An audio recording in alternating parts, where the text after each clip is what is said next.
Stout Commission members, thank you very much. My name is Paul Barrows. I'm a retired federal agent of 28 years.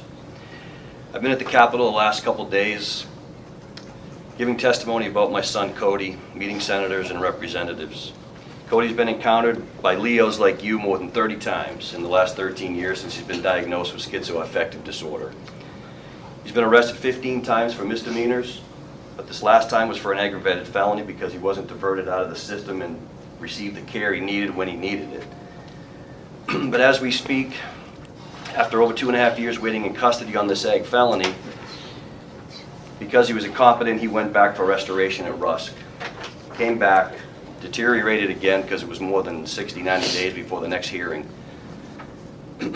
So, last I heard, as of today, he's being released to the street. They reduced it to a misdemeanor and said basically they didn't want to take on an NGRI or a civil commitment order, is my theory. But you guys shouldn't have to deal with my son in custody. He's a mental health patient and should have been diverted. I don't like admitting he's a public safety threat. I mean, I've been on the streets, I've been in the jails. Unfortunately, my son is due to his mental health disability. I've learned since I've been here that HHSC is aware of this problem, that there's no place for someone like my son and thousands like him who have severe mental illness with anosognosia, anosognosia, however you want to say it. He doesn't know he's sick. He doesn't believe it. He has a lack of poor insight.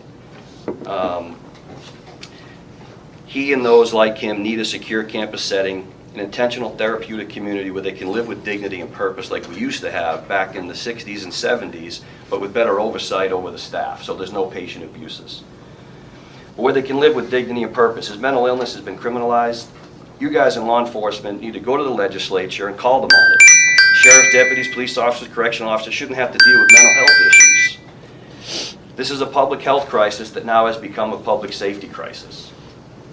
Because we have nothing for people like my son who can't live safely in the community. We just keep waiting for an arrestable offense and hope there's not another victim.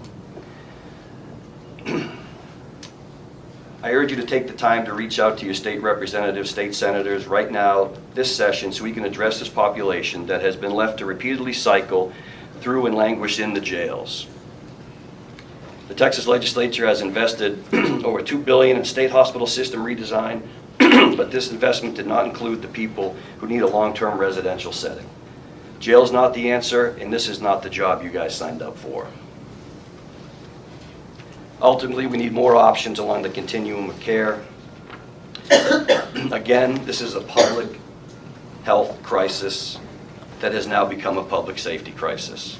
It's imperative that we address the higher needs of this population and prioritize and continue to utilize resources most of us know won't be appropriate. I hope we can all work together and address this and divert these people out to where they need to go to get the help that they need. Thank you. Thank you.